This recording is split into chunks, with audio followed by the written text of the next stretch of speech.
So today we're going to be talking about the bouncing ball rig, and you can see in the scene here already we have a Nurbs sphere which will act as our bouncing ball geo, and around that we have a simple Nurbs torus. The Nurbs torus is really only there so that we can always see the orientation of our sphere. So you can see on the left we have a group called Geo in the outliner here, and under that group we'll find our sphere Geo and our torus Geo. So what we'll do is we'll start by adding some basic controls, and we'll layer on the advanced controls as we go along. So what we'll do to start with is we'll create a Nurbs primitives circle. So now we have a simple Nurbs circle, and we'll just sort of scale that down a little bit. We'll go to edit, delete by type history. We don't need the make Nurbs circle node. We'll also go to modify, and then we'll freeze that scale transforms back to 1. And what we'll do is we'll rename this control placement control suffix, and this control will act as our placement node, in which we can always reposition the bouncing ball animation or any animation done with this rig anywhere in the scene. So what we'll do is we'll duplicate that. Just press Shift D here, and then I'll scale it down a little bit, and then freeze transforms again, and we'll call this one move control, and this will be the curve that gets the animation. This is where we'll bounce the ball along, and then the placement again can reposition that animation anywhere in the scene. So first thing we'll do is we'll parent the move control to the placement control, and then to hook this up to the geo, it's pretty simple. We'll just grab the move control, grab the geo control, and then we'll do a constrain parent, and then again constrain scale. And what I like to do is color code these guys.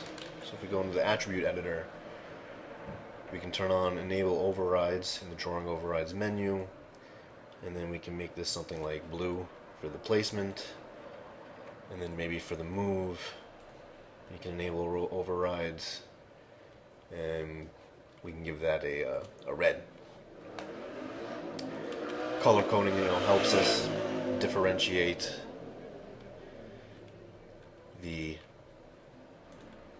different controls from each other, especially when they're similar looking as these circles sort of already do. What you'll see now is that this should work. We have a placement control that we can move around, and then we have a move control, which is a sub control of that placement that we can then animate to. And the scale, we can scale either one and it works, which is good. So next, you may have noticed this little hidden group node, and under here I just have some pre-made curve controls here. So what I'm pulling out is the next one. This will be our rotate control, and this will be an extra control to rotate our sphere here. It might not make much sense now, but later on we add the more advanced stuff, it will make sense. So what we'll do is we'll parent that rotate control under the move control, and then what I'm actually going to do is take the two pieces of geo, I'm going to group them together and call that group rotate geo group. And then what I'm going to do is grab the rotate control, grab the rotate geo group, and then I'm going to go to Window, General Editors, Connection Editor, and now what I want to do here is I want want to scroll down here and I want to connect the rotate from the control to the rotate of the geo group, and also the rotate order of the control to the rotate order of the geo group. Now what we should have is a working placement, working move control, and then a working rotate control. And again, this stuff should all scale. Seems to be working. The last step I'll take is on the rotate control. We're not going to want to translate or scale any of this, so we'll lock these guys down. So now all we can do with this rotate control is rotate our sphere. Our move control can move and rotate, and then our placement can also move and rotate.